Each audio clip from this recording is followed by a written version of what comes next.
happy wife, happy life. That's where that comes from.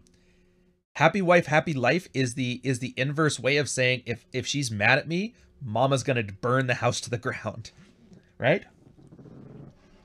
Well, the result isn't like, don't think of it that way. Freddie's talking about the result is elimination from the gene pool. No, no, no, no. That would imply that you're the center of the focus here. And that's what I think a lot of guys miss. They still can't get outside their own like martyred narcissistic idea. You're not a factor. From the girl's perspective, this is all solipsism. What does this mean for me? How does this affect me? It's literally them. You're just a tool in this. When you're in love, you're the greatest guy on earth and she loves everything about you and she could never do this. She would never do this, ever. And all these examples, oh, those are just broken and damaged women. But then when she feels like she's doing it, and she's like, oh, now she's justified. Well, I wasn't like that, but I was abusive. It's not even that I wasn't like that before. It's that she forgets all that previous stuff ever happened. It's like Schrodinger's AWOL. But that's the problem, is that guys don't do themselves any favors by acquiescing to this. And that's the emasculation paradox. It turns out the best and only way for you to avoid these hyper acrimonious examples is to not submit. And by making it in your mind more likely that these things will happen, you'll actually make them less likely to happen. It's no guarantee. I mean, some girls just go feral, right? Yeah, shadow matriarchy. And I don't understand why people keep calling this a conspiracy, because it's not. It's not a conspiracy. Everybody's been saying since the beginning, sexual strategies between men and women are adversarial, and on a macro level they are. Here's the macro level. The divorce industry, the scaremongering, the get back on the plantation stuff, the cooling effect, threat point. That's why these things exist. And the first part to beating a strategy is to understand a strategy. I'm going to quickly take a detour here to give you an example of that. Anti-strategy strategies.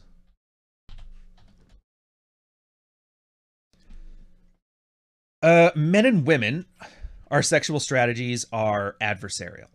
What does he mean by that? That means if you look at, 10,000 people, 10,000 men, 10,000 women, you see the things they do, and it looks like it's people that are combative. But individually, you look at men and women, and they seem mostly cooperative. Oh, wow, two people got together. It's a great little couple. They're doing their thing. That's awesome. So you got to keep those thoughts in your head. Macro versus micro. Individual level, we're great. Polarization, men and women are better off together, which is true. It just turns out from an evolution perspective, over, hundreds of thousands of iterations of men and women dating and having sex and having babies and dying off, that adversarial nature has created a positive individual benefit. Because if it wasn't, those guys would die off, and then the next generation guys would act differently, and those ones would, take over. It's just a mathematics thing.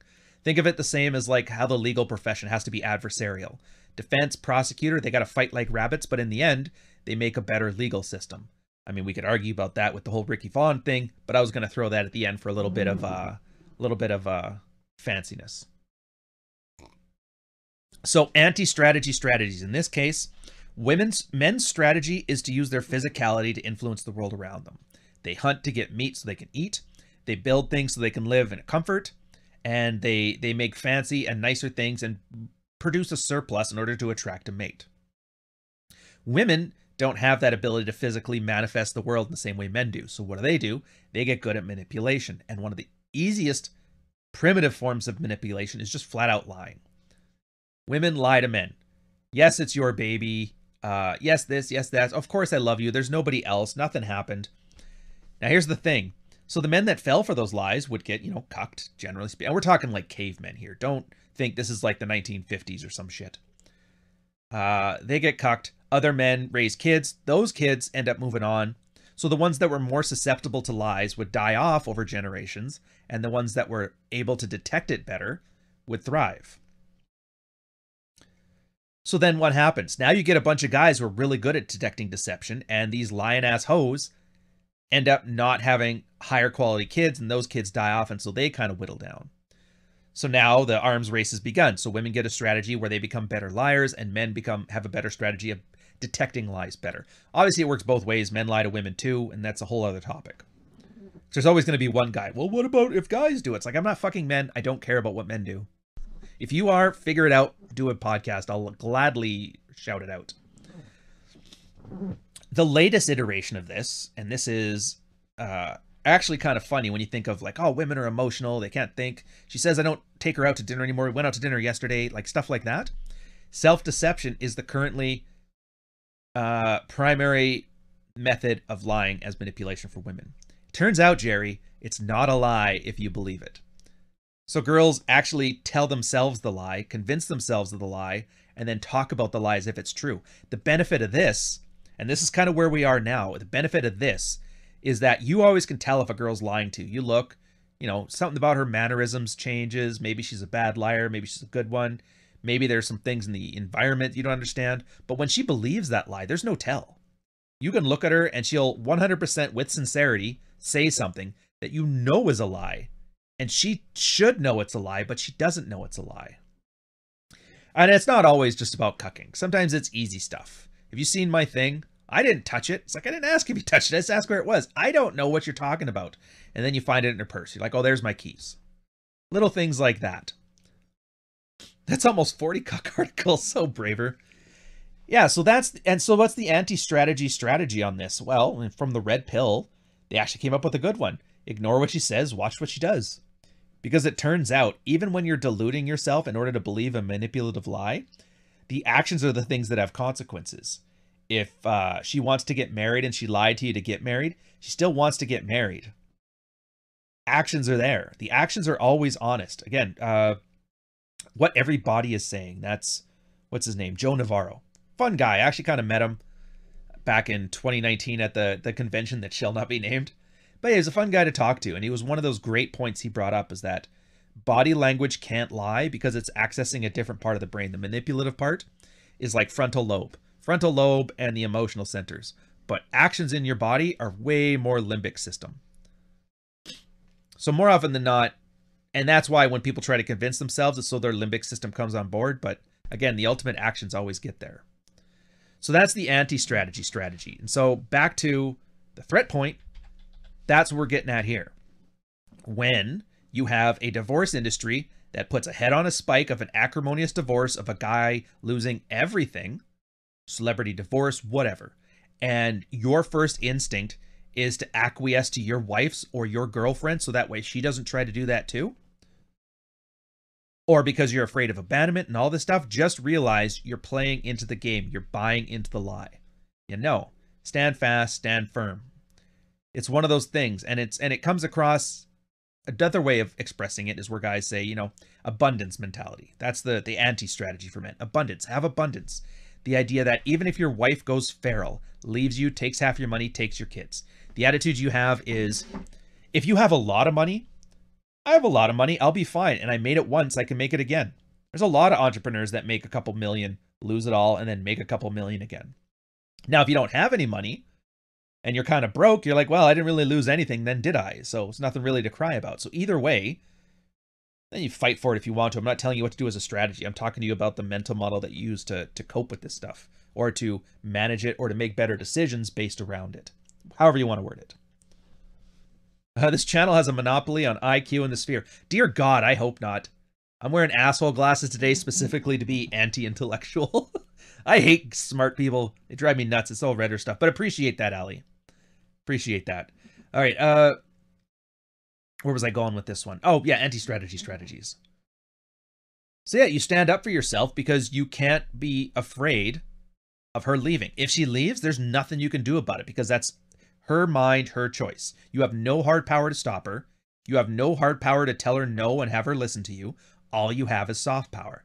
And the beauty of soft power is it ties into what's going to be Praxeology Volume 2, Dread, luxury branding. Turns out women are very good. Women be shopping. Women be shopping. And the idea there is that women really latch onto luxury signals as like a social thing. It's instinctual. And for a guy who looks like he doesn't need them and isn't willing to be manipulated by I'm going to leave you and that fear of abandonment stuff, that's actually a very attractive quality to have. And if you remember about 15 minutes ago, I was talking about how the phases of the relationship, the putting him to work, the healthy stage of a relationship, and the evolutionary selfishness. That the nagging test, the constant pushing of boundaries always happen at that little demarcation line. The point of the abundance, the point of the emasculation paradox, the point of standing up for yourself and not letting the cards fall where they are and not worrying about her leaving and not worrying about money, losing money in divorce, is that it's an incentive not to go there. It's not a guarantee, it's an incentive. And so that helps you get the best outcomes for yourself. Now, the way I've described it here is very boring and bland and dull, but in reality, all that means is if I don't put up with her shit, she's more likely to still respect me in the morning. It's the easiest way to put it for somebody. Anti-intellectual avatars. Yeah, it's amazing how that gets turned on its head when you do leave. Well, I wasn't going to bring up that, but so you'll see examples of guys, and I have a current example, but I'm going to use an old one. Wife was divorcing. Same acrimonious scenario I was talking about before. Submitted to his wife. Why won't you fuck me? She's like, fuck you. After the divorce, he kind of switched a thing in his head. He's like, fuck it. I'm going to go date. I'm going to do whatever. Whatever happens, happens. And he's fighting with the lawyers, and she's fighting with the lawyers, and the divorce is already settled. At this point, they got a settlement that she can live with, which was pretty bad. And then the lawyer's like, all right, you guys, take some time, sit in your office, do your thing, and sign these papers, and we'll come back. We're going to go grab a coffee or whatever. So they leave, and now it's him and his ex-wife in there. And from what he puts it, she had a boyfriend that she was dating. Like, that's the reason they broke up, because of cheating, right? And that didn't work out. So she starts thinking this is all a mistake. Long story short, starts giving him a blowjob in the lawyer's office in front of the divorce paperwork, the finalization of the divorce paperwork. And I guess he was so... It's funny, too. So that's like a mate retention strategy. It's called... hysteric bonding. Not on topic. We'll get to that later. Send a super chat if you really want to hear about it. He kind of got disgusted. He's like, I can't believe this. We went through a 2-year acrimonious divorce, spent like $20,000. Life has been hell. She cheated on me, and all she had to do all this time was what she's doing now, that it's too late and I got my foot out the door. And so he's like, yeah, so I came in her mouth, signed the papers, went on about my day. Don't care, got laid. Made me laugh. I thought it was like, I get it. Everybody's like, it's horribly misogynist, but it's a funny fucking story, and it's great. It's like, it was those old Married with Children episodes. Like the first 6 episodes, it was always Al Bundy getting his ass beat. But then there was always that one in there where Al wins in the end, and you were like, man, that was worth. That was worth. Thank you, Christopher. I like that William Feitkin 70s look. I have to learn who that is. Yeah, I had that happen with one of my ex-girlfriends. Thankfully, no divorce papers. Hilarious how it works. It is. And it's weird because a lot of guys still won't catch on to the idea. The idea there is abundance, outcome independence, that ability to stand up for yourself. Like, it takes that much acrimony from a woman to finally get a guy to check out. And then when he does, that's when he should learn this skill, that 1 foot out the door, that being slightly checked out, is the strategy. All this feminine imperative stuff. The ability, the willingness, and the underlying, I don't even want to say threat, because it's not a threat. It's like the underlying reality of it is, if you're not acting right, I will find somebody who will. And I will find somebody who will. It's not an empty threat. It's not an empty gesture. It's a certainty. A mathematical, emotional, marriage, divorcing certainty. That if you're not blowing me, I can get that one to blow me. And that's why, and there's, on some level, women know this. Pause that. I don't usually post pictures of my kids online, but they're infants and you can barely see them, so, it's fine. But a YouTuber named Rian Stone tweeted, showing off the F trophies for clout. So the babies are trophies that I'm showing off. It's perhaps not a surprise that a picture of a proud father would be so upsetting to the sort of man who clearly never had one.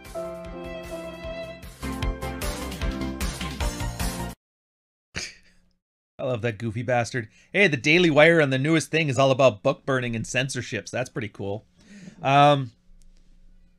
The roar after he says Rian Stone, it shows your face, always gets me. Yeah, me too. So soccer mom anger.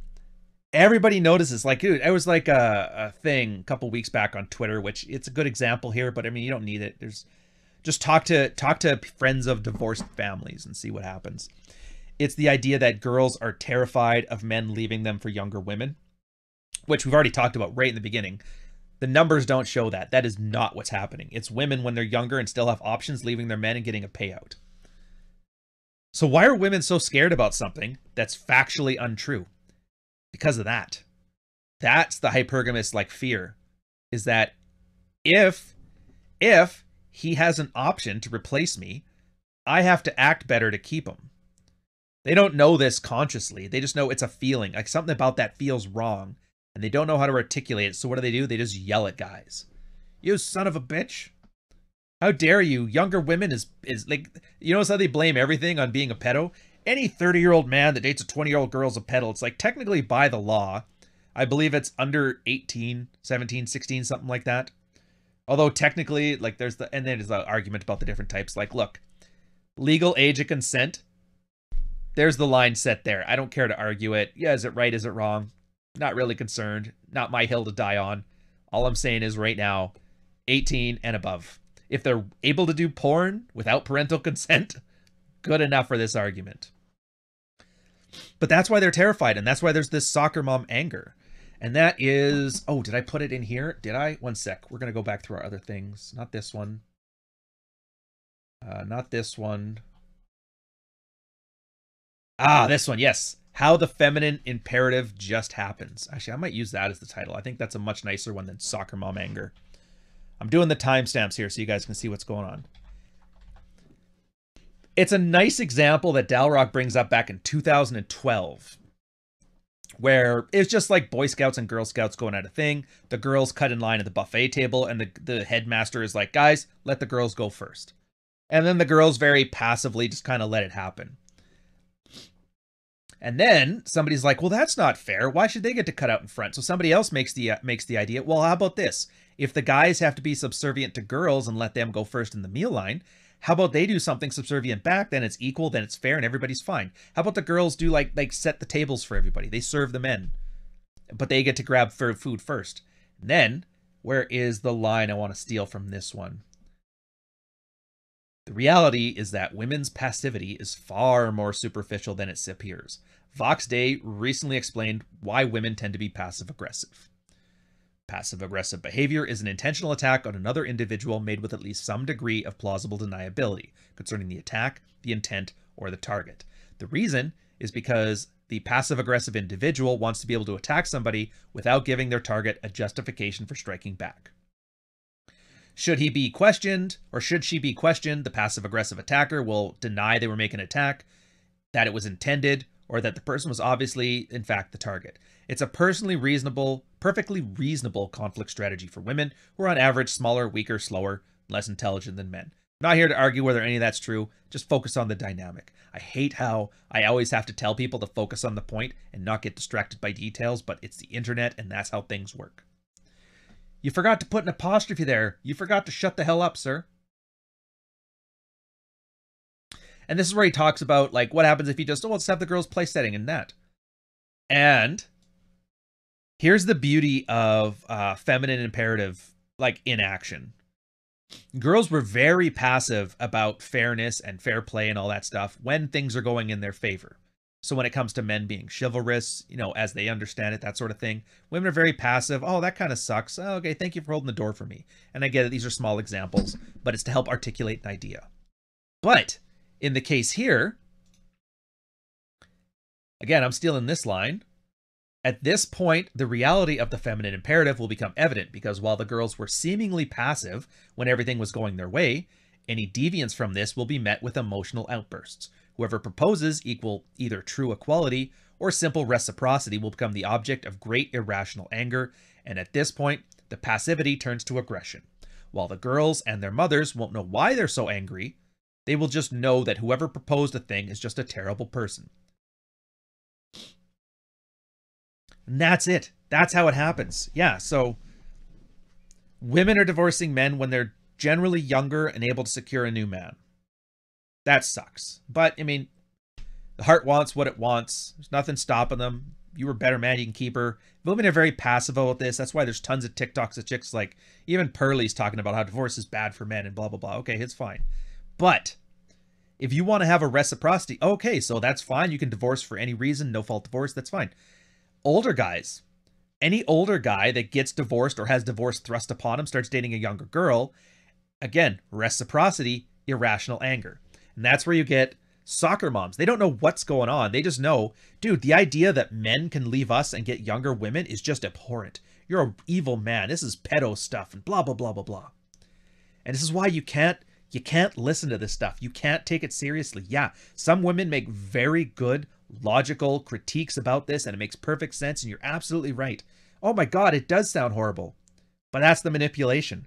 That it makes sense is why it resonates with men at all. They tap into, it's what I call frame shifting, or what physician rehab has actually got me to call it dynamic frame, as like a manipulation.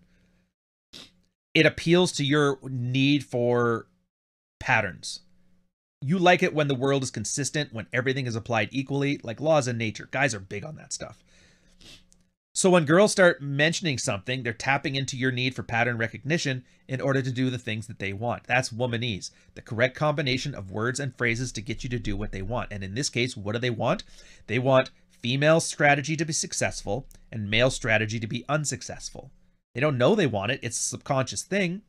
But the instincts that have been developed in humans over hundreds of thousands and millions of years and however long, or 6,000 years if you're from the Bible Belt, it's all designed, everything for me, nothing for you. And that's why there's no such thing as feminism as an ideology. It's just a tactic. And this is one of those ways it plays out. Women leaving men when they're early, and you go girl, and everything's great. And then men trying to leave later on when they can, and women being angry about that. Granted, we don't. But again, this is why you just can't listen to this sort of stuff. And I hate how I'm sitting here running my mouth for, God knows, how long has it been now? Like 40, 50 minutes? 45 minutes of telling you guys why marriage is a bad deal for men, talking about the overlying strategies that people have, the adversarial nature of male and female dynamics, just to tell you guys the proper strategy out of this is to ignore it and go to the fucking gym.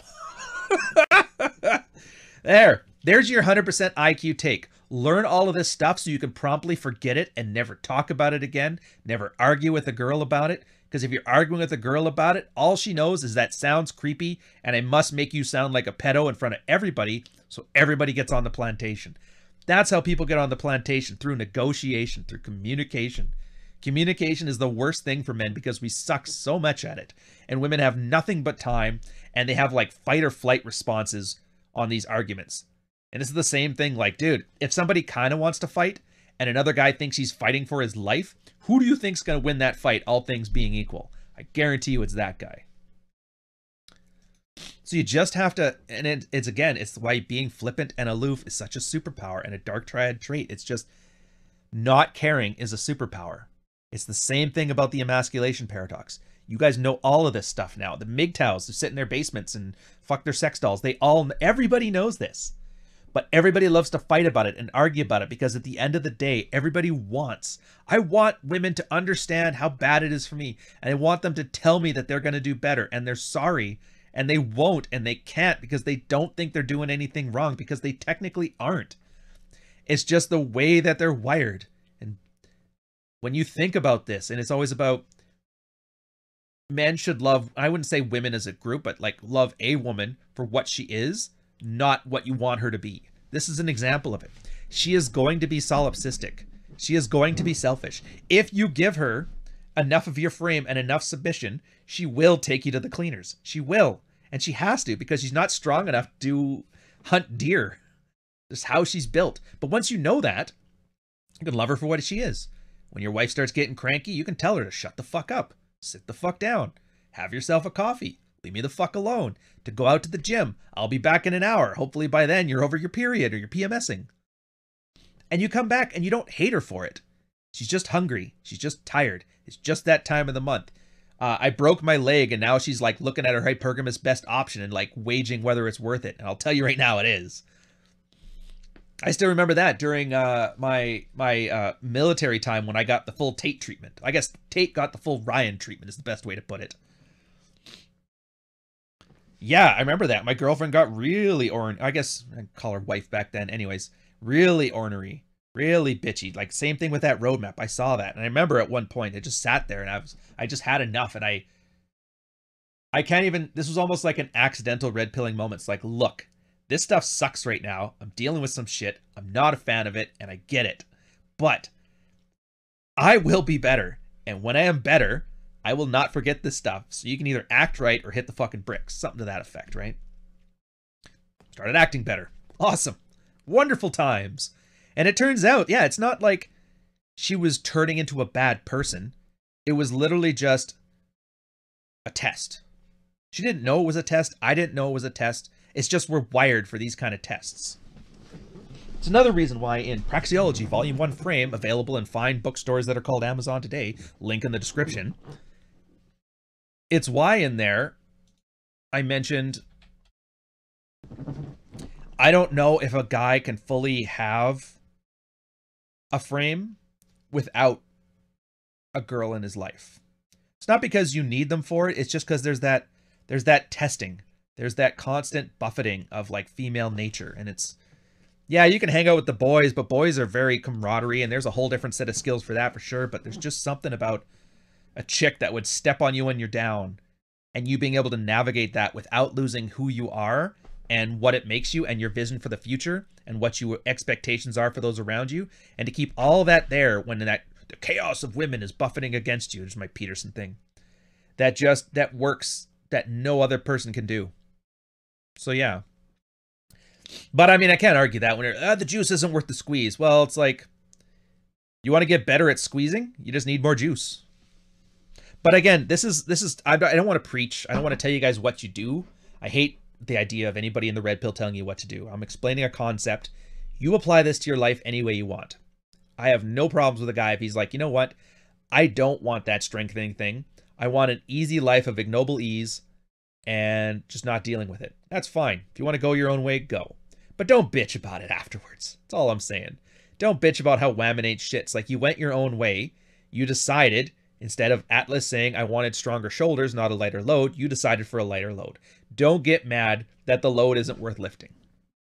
You could have been strengthening yourself. At that point, mad respect. Enjoy your fuck doll, sir. Your AI fuck doll.